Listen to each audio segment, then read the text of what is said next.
We're going to take a peek into some fitness supplements that beginners might want to use on their fitness journey. So this is a kind of hot topic when you're in the fitness realm because people are going to try to sell you a lot of different stuff. And I am here to be an unbiased source of material that will hopefully guide you to maybe some good things that you can use, but also maybe some things that are kind of a waste of money. So to begin, do beginners really need supplements? No, absolutely not. Does really anyone need supplements? No, absolutely not. But you can get a little bit more bang for your buck at sometimes in some specific aspects of fitness if you do invest in some supplements.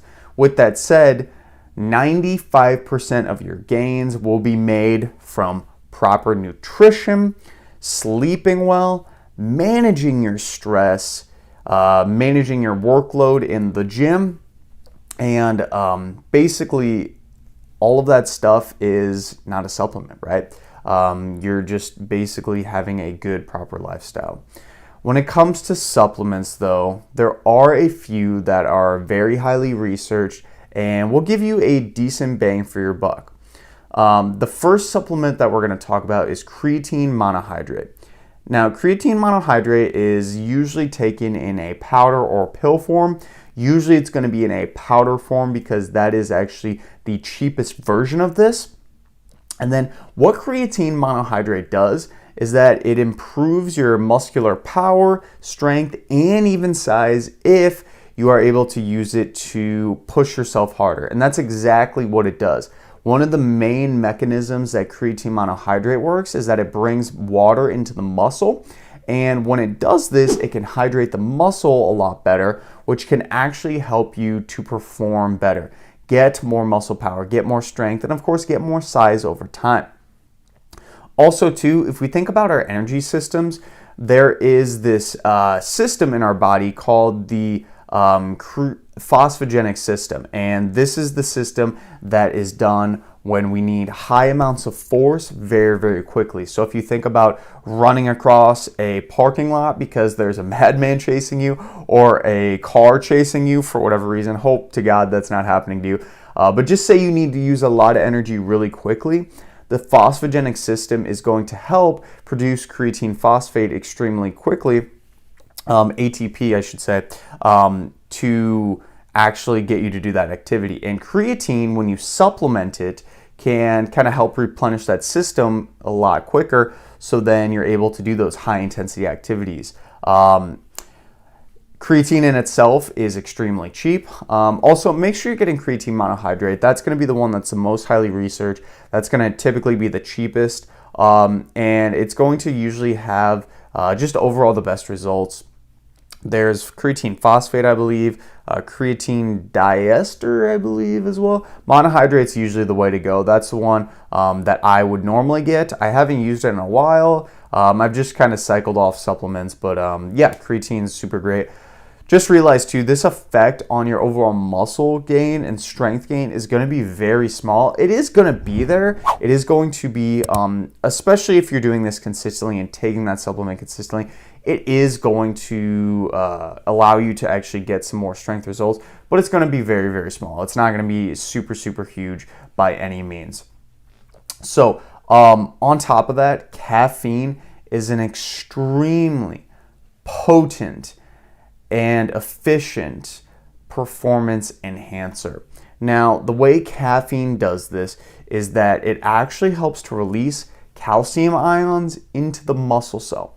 So when we're talking about how a muscle performs well, it needs a certain amount of electrolytes and different ions in its body to tell it to, hey, wake up and perform. And calcium is one of those things.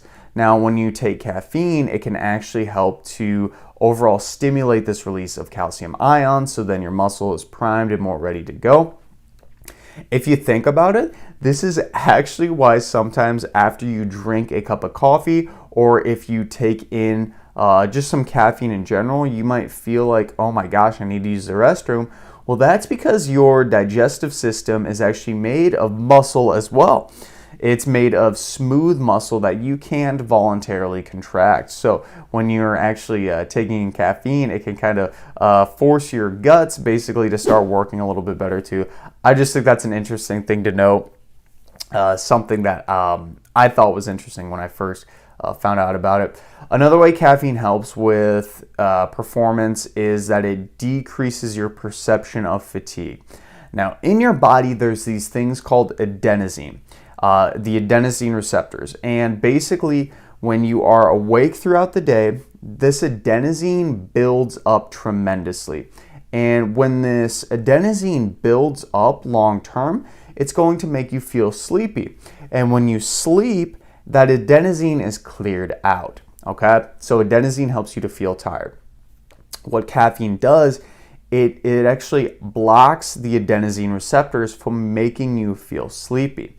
So that is a good thing on one aspect, but the thing about this is that adenosine doesn't actually fully go away.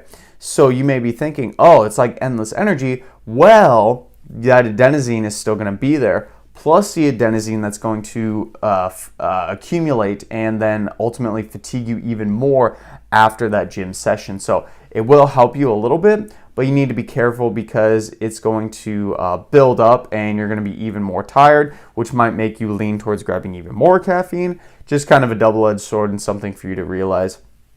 The great thing about caffeine, it might be even cheaper than creatine monohydrate. So you can get this stuff in energy drinks, you can get it in coffee, there's tea, there's even caffeine pills. That's going to be the most straight and direct way for you to get it. I personally like using coffee just because I love the taste of coffee.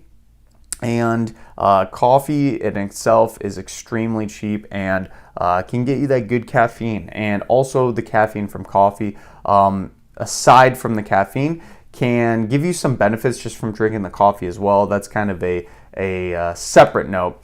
But that's a good thing. So caffeine, feel free to take some for improved performance. Also, an interesting thing about caffeine, most of the studies done on this haven't been done in overall strength performance, although they can likely help in strength performance. Most of the research studies have been done in endurance performance. So basically time to fatigue, where they have people on a bike and once you take caffeine are able to pedal longer and harder than the ones who didn't. So just another interesting thing when it comes to the overall caffeine studies. And then probably one of the other best items that a beginner can get when they're first starting out in the gym as a supplement is just some protein powder. Now, protein powder is simply being a convenient source of protein. And protein in itself helps to build muscles, helps to build tissues and repair tissues, and help with all the cellular functions in our body. So that's obviously a really good thing to have when you're trying to be a good and strong beginner in the gym as you're just starting out your fitness journey. But the thing about this is that it's no better than any other sources of protein. So it's basically the same as chicken, beef, eggs, and dairy. It's just an extremely cheap and portable and convenient source of protein. There's nothing magical about protein powder. Drinking it won't make you grow huge muscles or get really, really strong really quickly.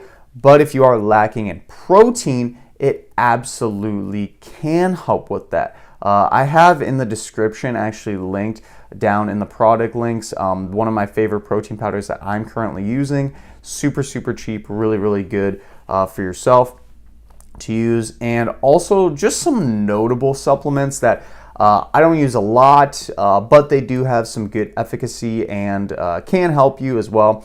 Citrulline malate, this can help to improve muscle protein synthesis, which can overall help to build more muscle cells and help you recover more from your workouts.